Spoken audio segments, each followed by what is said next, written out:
Eu já tô me sentindo como se eu estivesse chutando um cachorro morto a esse ponto. Olá, senhoras e senhores, meu nome é Renan Santanelli, bem-vindos ao canal Categoricamente. E hoje nós damos sequência à nossa reflexão sobre o lockdown e eu pretendo apresentar aqui comentar novamente talvez, né? Seja melhor colocado assim, alguns pontos técnicos e conversar com vocês sobre algumas notícias que eu encontrei por aí, né, pessoal?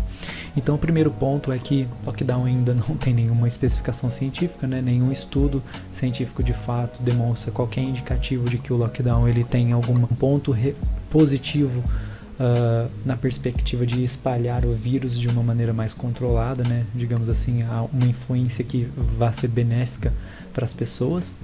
E não existe base científica para isso. Eu procurei, não encontrei apenas peças opinativas, que eu já comentei no outro vídeo, que uma peça opinativa ela não é um artigo científico de fato, né?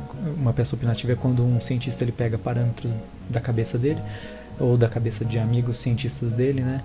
E esses parâmetros eles não são baseados fora da opinião desses cientistas, né? E aí você tem mais esse contaminante que complica ainda mais esse quesito dessas previsões, tá bom?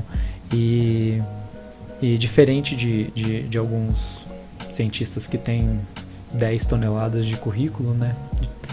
Eu não faço afirmações categóricas de assuntos que eu não posso fazer essas afirmações, né?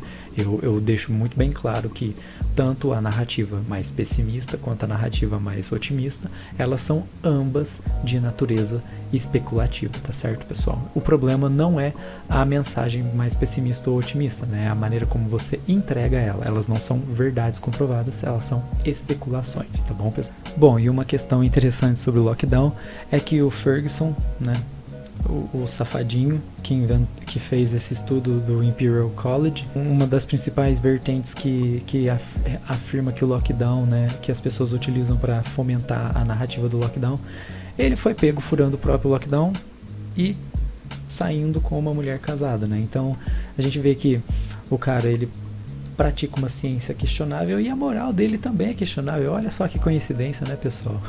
É estranho, né? Mas deixando de lado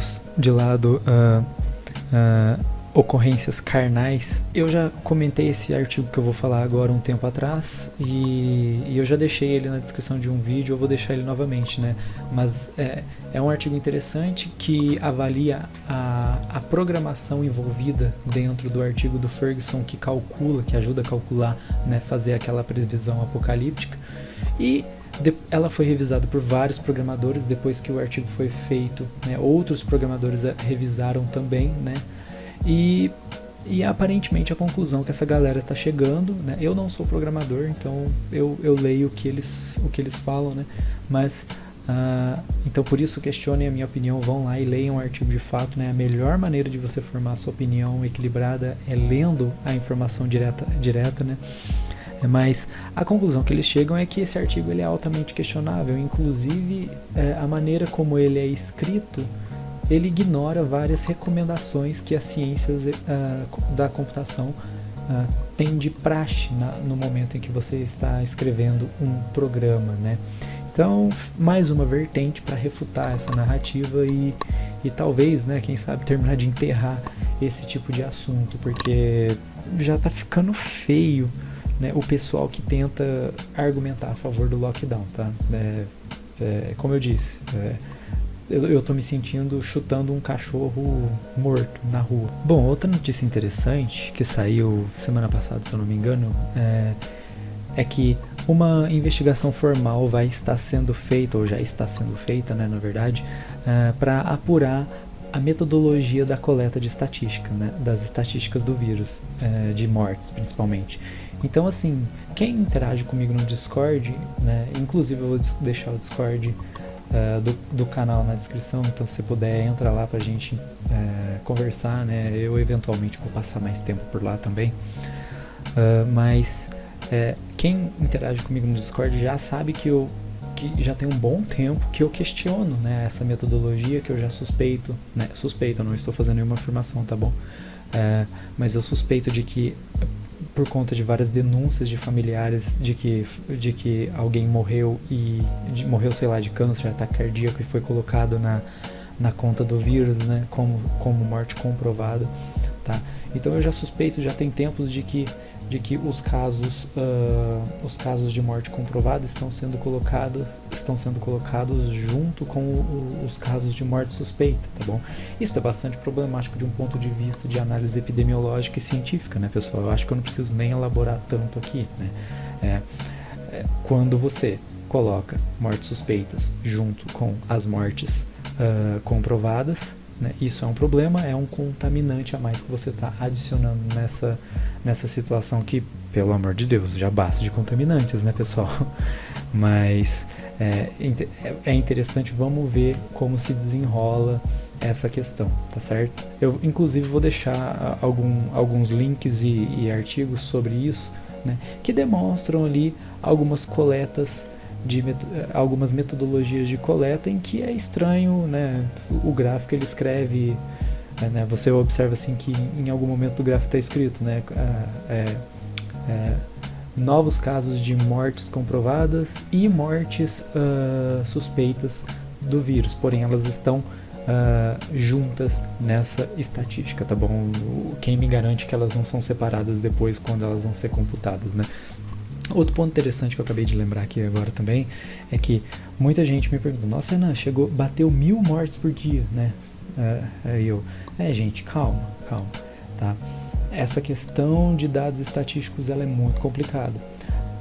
A morte que está saindo computada hoje, ela não necessariamente ela aconteceu hoje, tá? Ela pode ser de um momento de vários dias atrás, tá? E aí ela acabou tendo o azar, né, de ser computada em um dia que várias outras também foram computadas naquele dia, e aí dá esses números que podem assim assustar um pouco, né? Mas também eu gostaria de ressaltar aqui que dentro da perspectiva de um país, tá? Não necessariamente o número de mortes absoluto que está acontecendo em relação a alguma questão, ele é um valor que é de fato preocupante. Nós precisamos estudar as variáveis ali envolvidas, né? E entender, né, o que está fazendo aquilo acontecer e conseguir interpretar aquilo para conseguir identificar se aquele número que está acontecendo ali, ele é um número, digamos assim, aceitável, né? Lógico que toda morte é uma perda terrível, né? Eu não estou querendo justificar que morte é algo que não deve ser levado a sério ou que não tem nenhum impacto na vida das pessoas. Lógico que tem, pessoal, né?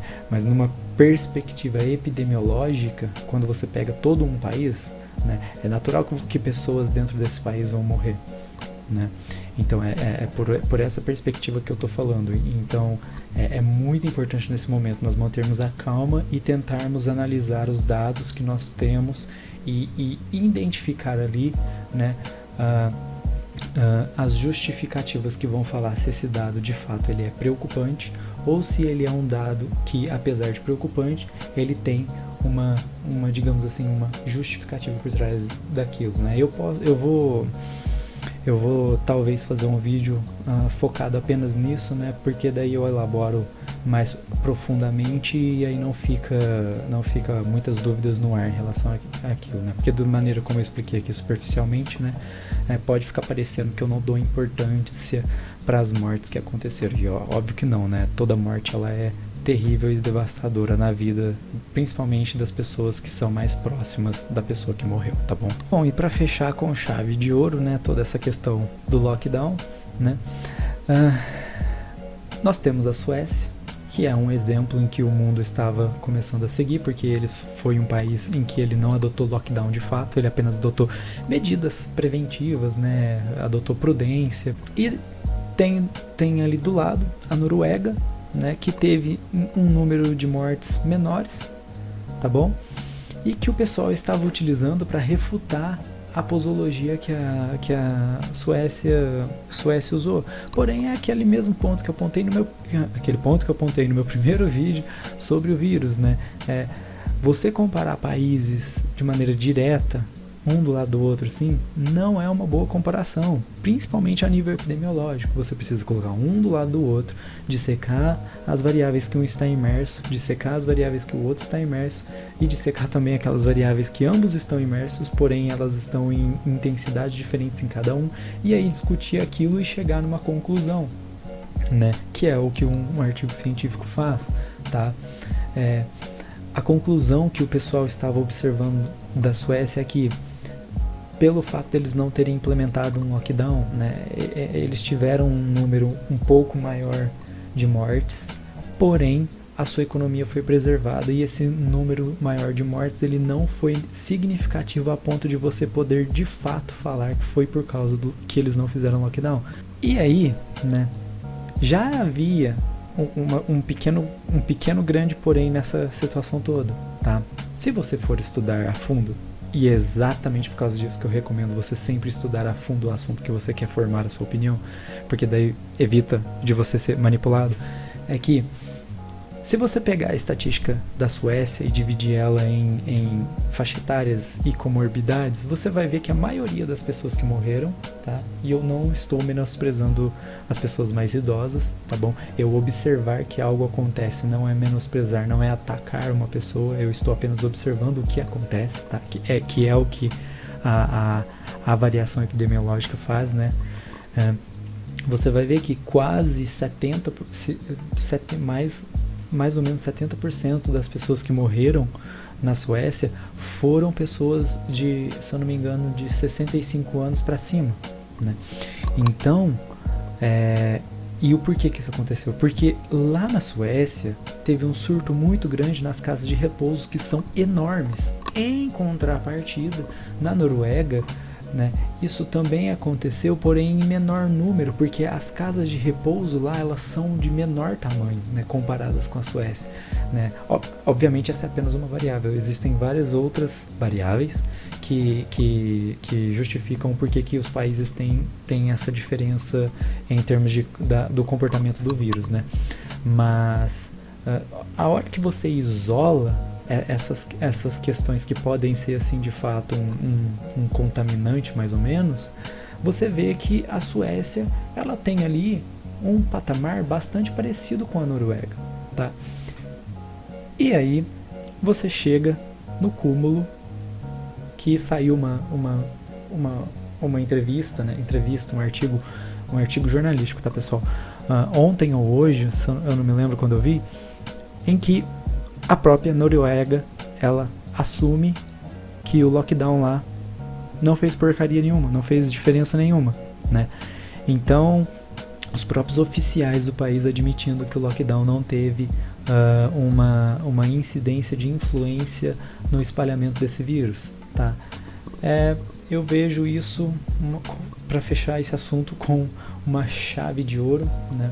Cada vez mais que eu estudo esse assunto do lockdown em si, eu percebo que ele é uma narrativa puramente política e econômica, não tem nada de ciência por trás, e eu fico muito triste porque a ciência está se consolidando como a nova religião do século XXI, né?